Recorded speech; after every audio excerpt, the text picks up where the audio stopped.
ఈ వీడియోని యూట్యూబ్ నుండి ఎప్పుడు రిమూవ్ చేస్తారో తెలియదు. అందుకోసమే ఉన్నప్పుడే ఈ వీడియోని చూసి అందరికీ షేర్ చేయండి. అది 1985 జూలై 17. ఆ రోజు ఆ గ్రామంలో ప్రజలు ఇంకా నిద్రలేవ్వలేదు. ఇంతలోనే సువార్తమ్మ అనే ఒక మహిళకి ఊర్లో ఏదో గొడవలు జరుగుతున్నట్టుగా శబ్దాలు వినిపించాయి. ఏం జరుగుతుందో అని ఆమె కంగారుగా వచ్చి చూసే లోపే ఊర్లో ఉన్న జనమంతా బయట రోడ్లపై పరిగెడుతున్నారు. వాళ్ళ వెనకాల కొంతమంది కర్రలతో, గొడ్డలతో, వేట కొడవళ్లతో వాళ్ళ వెంబడి పడుతూ వాళ్ళని బూతులు తిడుతూ వాళ్ళని తరిమి కొడుతున్నారు. చేతికి దొరికిన వాళ్ళను దొరికినట్టే అడ్డంగా నరుకుతున్నారు, కర్రలతో కొడుతున్నారు. ఆడవాళ్ళను కూడా వదిలిపెట్టట్లేదు. రోడ్లపైన ఎక్కడ చూసినా సరే చాలా మంది పడిపోయి ఉన్నారు. వాళ్ళకి విపరీతమైన దెబ్బలు తగిలాయి. వాటి నుండి రక్తం కారుతూ ఉంటే తట్టుకోలేక వాళ్ళు విలవిలలాడుతున్నారు. ఈ విషయం తెలిసి తన భర్త కూడా గ్రామంలోకి పరిగెత్తాడు. ఇదంతా చూసి సువార్తమ్మకి ఏం చేయాలో అర్థం అవ్వలేదు. ఆమెకి 3 పిల్లలున్నారు. వాళ్ళని తీసుకుని ఎక్కడికి పరిగెత్తాలో అర్థం కాక ఆ ఇంట్లోనే మంచం చాటుకి దాక్కున్నారు. కేవలం గంటలోనే గ్రామం అంతా కూడా రక్తసిక్తంగా మారింది. అసలు గ్రామంలో ఏం జరిగింది? ఆంధ్రప్రదేశ్ లోని ఒక చిన్న గ్రామంలో ఒక చిన్న చెరువు గట్టు దగ్గర జరిగిన ఒక సంఘటన ఆ రోజుల్లో దేశం మొత్తాన్ని షాక్ చేసింది అంటే నమ్ముతారా? ఇప్పటికి మన దేశంలో కులాల మధ్య చిచ్చురేగితే అది ఎంతటి దారుణాలకు దారితీస్తుందో ఈ ఒక్క ఇన్సిడెంట్ మనకు క్లియర్ గా చెప్తుంది. ఈ కులాల వల్ల జరిగిన ఈ చిన్న గొడవ అదే గ్రామంలో వందలాది కుటుంబాలను చీకట్లోకి నెట్టేసింది. అదే సంఘటన దేశంలో ఉన్న కొన్ని కోట్ల మంది జీవితాలకు ఒక సెక్యూరిటీని ఇచ్చింది. అసలేంటి సంఘటన? ఒక గ్రామంలో అగ్రకులాలకు చెందిన వాళ్ళు దళితుల్ని ఎందుకని చంపారు? అలాంటి ఒక దారుణానికి దారితీసిన పరిస్థితి ఏంటి? అండ్ ఈ ఒక్క ఇన్సిడెంట్ దేశంలో ఎలాంటి మార్పులను తీసుకొచ్చింది? ఇలాంటి విషయాలన్నీ కూడా ఈ వీడియోలో చాలా క్లియర్ గా చెప్తాను. అండ్ అలాగే ఆంధ్రప్రదేశ్ చరిత్రలో దాగి ఉన్న ఒక డార్క్ ఇన్సిడెంట్ ని ఈ రోజు నేను మీ ముందు ప్రజెంట్ చేయబోతున్నాను. దాదాపు 40 సంవత్సరాల కింద జరిగిన ఈ సంఘటన గురించి ఈ రోజు మీకు చెప్పి మళ్ళీ కులాల మధ్య గొడవలు రేపడం అనేది నా ఉద్దేశం కాదు. కేవలం చరిత్రలో జరిగిన ఒక దారుణమైన సంఘటనను మీ కళ్ళ ముందు పెట్టి ప్రయత్నం చేస్తున్నాను అంతే. అండ్ ఈ వీడియో ద్వారా మేము ఏ కులాల వారిని కించపరచట్లేదు. ఈవెన్ 40 సంవత్సరాలకి ఇప్పటికి చాలా తేడా ఉంది. అండ్ చాలా చేంజెస్ కూడా జరిగాయి. అప్పటికి ఇప్పటికి ఈ కుల ప్రస్తావన కూడా ఎంతో కొంత తగ్గింది. నేను ఈ వీడియోలో భాగంగా కొన్ని కులాల పేర్లను ఉపయోగించాల్సి ఉంటుంది. నేను అలా చెప్పినంత మాత్రాన ఆ కులాలకు సంబంధించిన వారు అందరూ అలానే ఉంటారు అనేది నా ఉద్దేశం కాదు. ప్రతి రిలీజియన్ లో అయినా సరే, ప్రతి కులంలో అయినా సరే మంచి వాళ్ళు ఉంటారు, చెడ్డ వాళ్ళు ఉంటారు అని అర్థం చేసుకుంటారు అని అనుకుంటున్నాము. ఇక లేట్ చేయకుండా ఈ వీడియోని స్టార్ట్ చేద్దాము. ఆ ఊరు పేరు కారంచేడు. ఇది ఆంధ్రప్రదేశ్ లోని ప్రకాశం డిస్ట్రిక్ట్ లోని ఒక చిన్న విలేజ్. నిజానికి ఇదొక సంపన్నమైన గ్రామం. ఇక్కడ ఎటువైపు చూసినా సరే పెద్ద పెద్ద ఇల్లులు కనిపిస్తాయి. ఈ ఊర్లో మొత్తం 10,000 మంది జనాభా ఉండేవారు. ఇది ఆ రోజుల్లో జరిగిన లెక్క ప్రకారం చెప్తున్నాను. ఇందులో 6,000 మంది కమ్మ కులానికి చెందిన వాళ్ళు ఉంటారు. వీళ్ళంతా కూడా వ్యవసాయం, వ్యాపారం చేస్తూ బాగా డబ్బు సంపాదించుకునేవారు. కొంతమంది ఫిలిం ఇండస్ట్రీలో పనిచేసే వాళ్ళు కూడా ఉన్నారు. మనకి బాగా తెలిసిన దగ్గుబాటి ఫ్యామిలీ కూడా ఈ గ్రామం నుండే వచ్చింది. ఇక మిగిలిన 4,000 మందిలో బీసీ, ఎస్సీ, ఎస్టీకి చెందిన వాళ్ళు ఉంటారు. ఇందులో మాదిగ కులానికి చెందిన 300 కుటుంబాలు, మాల కులానికి చెందిన 150 కుటుంబాలు ఉండేవి. వీళ్ళు మొత్తం కలిపి దాదాపు 1,500 మంది ఉండేవారు. గ్రామంలో ఉన్న అగ్రికల్చర్ ల్యాండ్ లో దాదాపు 98% అగ్రికల్చర్ ల్యాండ్ ఓన్లీ కమ్మవారి చేతుల్లోనే ఉండేది. వీళ్ళ దగ్గర ఉన్న భూముల్లో వీళ్ళు పొగాకు అండ్ అలాగే పత్తిని పండించేవారు. ఊర్లో ఉండే దళితులంతా కూడా వీళ్ళ పొలాలలో పనులు చేసేవాళ్ళు. అండ్ అలాగే వీళ్ళ ఇంట్లో కూడా పనులు చేసేవాళ్ళు. ఇప్పుడైతే ఓన్లీ 8 hours మాత్రమే వర్కింగ్ హార్స్ అని అంటాం కదా, కానీ ఆ రోజుల్లో వీళ్ళు దాదాపు 14 నుండి 16 గంటలు పనిచేసే వాళ్ళు. ఆ ఊర్లో హరేరామ గంట అని ఒకటి ఉంటుంది. అది ప్రతిరోజు తెల్లవారుజామున 4:30కు మోగుతుంది. అది మోగిన తర్వాత ఊర్లో ఉన్న వాళ్ళంతా కూడా పనిలోకి వెళ్ళాలి. అండ్ మళ్ళీ రాత్రి 10ంటికి మోగుతుంది. అప్పుడు వాళ్ళంతా వాళ్ళ ఇంటికి వెళ్ళవచ్చు. ఇక ఈ మధ్యలో ఉన్న టైం అంతా కూడా వాళ్ళు పనిచేస్తూనే ఉండాలి. అలా రోజంతా పనిచేసినా కూడా ఆడవాళ్ళకి 6 నుండి 8 రూపాయల కూలి అండ్ మగవాళ్ళకి 10 నుండి 12 రూపాయల కూలి మాత్రమే ఇచ్చేవాళ్ళు. ఇంత తక్కువ జీతం ఇస్తూ వాళ్ళతో వెట్టి చాకిరి చేయించుకునే వాళ్ళు అని అక్కడున్న దళితులు చెప్పారు. అండ్ కొంతమంది దళితులు ఈ అగ్రకులాలకు చెందిన వాళ్ళ దగ్గర ఉన్న భూమిని తీసుకొని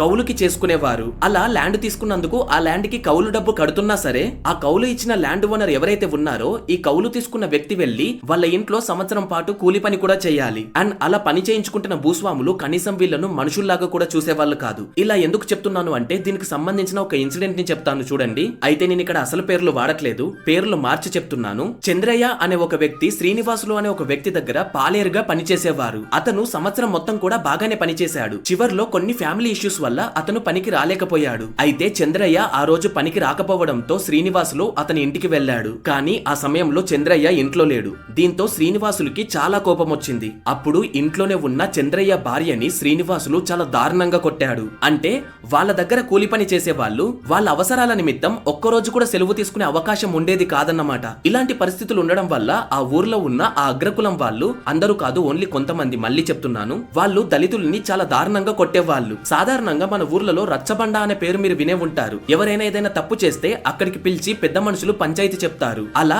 ఆ రోజుల్లో ఈ కారంచేడు అనే విలేజ్ లో కచ్చిరి అనే పేరుతో ఒక సమావేశాన్ని ఏర్పాటు చేసి తప్పు చేసిన దళితుల్ని అక్కడికి పిలిచి శిక్షించేవారు. తప్పులంటే పెద్ద పెద్ద తప్పులు చేయాల్సిన అవసరం లేదు.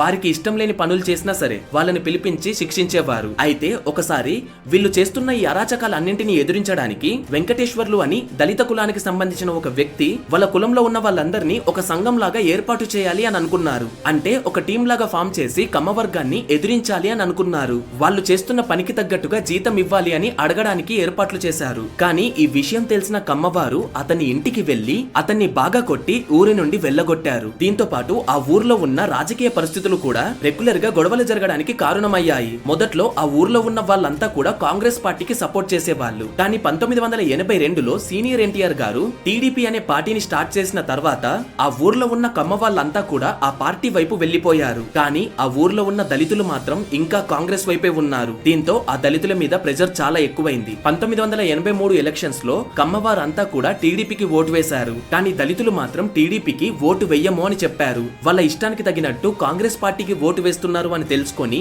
వీళ్ళంతా కూడా ఆ దళితుల ఇంటి మీద అటాక్ చేశారు. ఈ గొడవల్లో ఒక దళిత వ్యక్తిని కూడా కొట్టారు.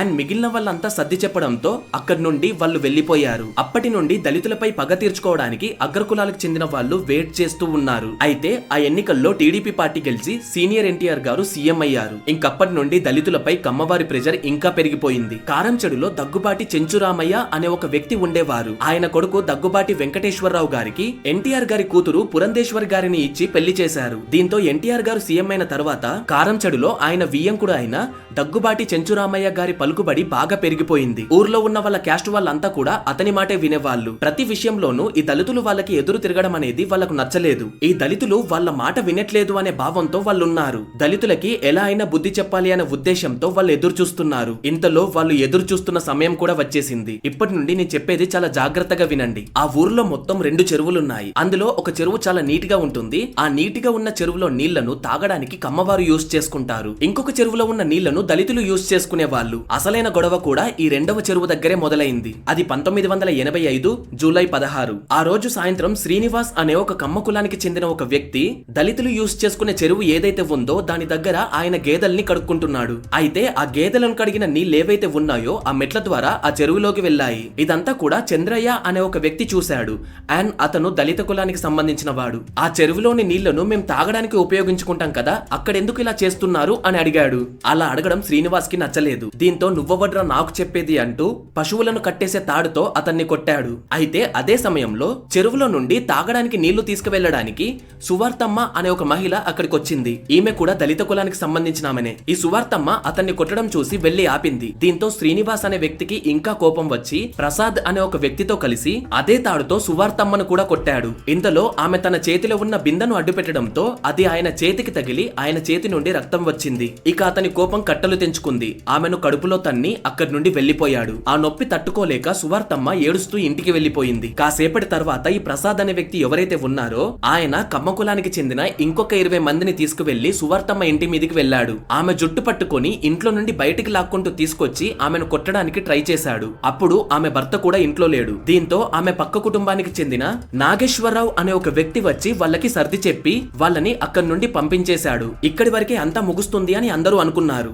కానీ ఆ అగ్రకులస్తులు అంతా రాత్రి మాట్లాడుకొని సువార్తమ్మ మావయ్య అయిన మున్నంగి అంకయ్య రేపు ఉదయం వచ్చి జరిగిన తప్పుకి సమాధానం చెప్పాలి అని కమ్మవారు వాళ్ళని పిలిపించారు. ఇక ఆ రోజు రాత్రి వాళ్ళంతా నిద్రపోయారు. ఇక ఈ అగ్రకులస్తులు ఏం ఆలోచించుకున్నారో తెలియదు కానీ రాత్రికి రాత్రే ఆ చుట్టుపక్కల ఉన్న ఊర్లుంటాయి కదా, అందులో ఉన్న వాళ్ళ కులాల వారికి కూడా విషయం చెప్పి వాళ్ళందరినీ రప్పించారు. తెల్లవారగానే పొద్దున్నే బయట ఒక దగ్గర టీ తాగుతున్న నాగేశ్వరరావు పైన వాళ్ళు దాడి చేసి అతన్ని చాలా దారుణంగా కొట్టారు. ఇంతలో మరొక వైపు మున్నంగి అంకయ్య తన యజమాని అయిన మండవ రాధాకృష్ణ గారి దగ్గరికి వెళ్లి తన కోడలు చేసిన పని గురించి అతనితో మాట్లాడుతున్నారు. అయితే నాగేశ్వరరావుని కొట్టిన తర్వాత వాళ్ళంతా కూడా రాధాకృష్ణ గారి ఇంటికి చేరుకున్నారు. అక్కడ ఉన్న అంకయ్యను బయటికి లాగి అతన్ని కూడా చాలా దారుణంగా కొట్టారు. ఆ తర్వాత అతన్ని తీసుకువెళ్లి ఒక పశువుల పాక దగ్గర ఉంచారు. అతను అక్కడి నుండి పారిపోవడానికి ట్రై చేస్తే అతని వెంటపడి చాలా దారుణంగా అతన్ని నరికేశారు. ఇక ఆ తర్వాత వందలాది అగ్రకులాలకు చెందిన వాళ్ళు వాళ్లకు చేతికి ఏది దొరికితే అది కర్రలు, గొడ్డళ్ళు, వేట కొడవళ్ళు ఇవన్నీ తీసుకుని ఈ దళితులు ఎక్కడైతే ఉంటారో ఆ మాదిగపల్లెను చుట్టుముట్టారు. వాళ్ళ ఇళ్లపై విరుచుకపడ్డారు. అది చూసిన చాలా మంది దళితులు రోడ్లపై పరుగులు తీశారు. వీళ్ళు వాళ్ళ వెంట పడుతూ తమ చేతులకు దొరికిన వాళ్ళందరినీ కూడా చాలా దారుణంగా కొట్టారు. భయంతో ఊర్లో ఉన్న మగవాళ్ళందరూ కూడా పంట పొలాల వైపు పరుగులు తీశారు. అయితే అప్పటికే ఆ పొలాల దగ్గర కాపు కాస్తున్న కమ్మవారు వాళ్ళను పట్టుకొని చాలా దారుణంగా కొట్టారు. ఎవరు కూడా తప్పించుకోకుండా ట్రాక్టర్లతో అడ్డు తిరుగుతూ వాళ్ళందరినీ చాలా దారుణంగా కొడుతూ చంపేస్తున్నారు. ఒక వృద్ధురాలు చెప్పిన దాని ప్రకారం 3 అమ్మాయిల మీద అత్యాచారం కూడా చేశారు. ఇవే కాదు ఇంకా చాలా దారుణాలున్నాయి. అవన్నీ ఇందులో ఇంక్లూడ్ చేస్తే యూట్యూబ్ ఖచ్చితంగా ఈ వీడియోని లేపేస్తుంది. ముస్లిమ్స్ గోరీలోనే ఉంటాయి. తర్వాత జమ్మి చెట్టు సెంటర్ అక్కడ నుంచి చూస్తే వరుసగా రోడ్డు పక్కన అటు పక్క ఎక్కడ పడితే అక్కడ పడి ఉన్నారు. Around 32 members. ఒకడైతే మా ఒక మోషే అనే అతను ముత్తయ్య మన కాలువలో తొక్కేసి కాలువలో పడి ఉన్నాడు. బయట చూస్తే బతుకున్నట్టున్నాడు. Is testicles worse fees literally. దానివల్ల తర్వాత డాక్టర్ చెప్పారు. ఒక అతనేమో వామి పక్కన ఇక్కడ పడింది వాడికి. సో ఇప్పుడు ఈ దాడుల వల్ల ఎవరెవరు చనిపోయారు, ఏ విధంగా చనిపోయారు అనేది మీకు ఇప్పుడు చెప్తాను. తెల్ల యాలీషా అనే వ్యక్తి తన ఇంటి నుండి బయటకు వచ్చి పంట పొలాల వైపు పరిగెడుతున్నాడు. ఈ అగ్రకులస్తులు అతని వెంటపడి అతన్ని నరికి చంపేశారు. దుడ్డు యేసు అనే ఒక వ్యక్తి మీద అతని ఇంట్లోనే దాడి చేశారు. అతన్ని కాపాడడానికి అతని కోడలు చాలా ట్రై చేసింది. అప్పుడు ఆమె 9 నెలల గర్భవతి. అయినా ఏమాత్రం కనికరం లేకుండా ఆమెను పక్కకు తోసి అతనిపై గొడ్డలితో చాలా దారుణంగా దాడి చేశారు. కొన్ని రోజుల తర్వాత అతను హాస్పిటల్లో ట్రీట్మెంట్ తీసుకుంటూ చనిపోయారు. దుడ్డు వాంతయ్య అనే ఒక వ్యక్తి ఈ గొడవల గురించి పోలీస్ కంప్లైంట్ ఇవ్వడానికి చీరాల వెళ్ళాలి అనే ఉద్దేశంతో తన తల్లి అలిసమ్మ దగ్గర 10 రూపాయలు తీసుకొని ఇంటి నుండి బయటకొచ్చాడు. వెంటనే ఈ అగ్రకులస్తులు అతన్ని పట్టుకొని తన తల్లి ముందే చాలా దారుణంగా చంపేశారు.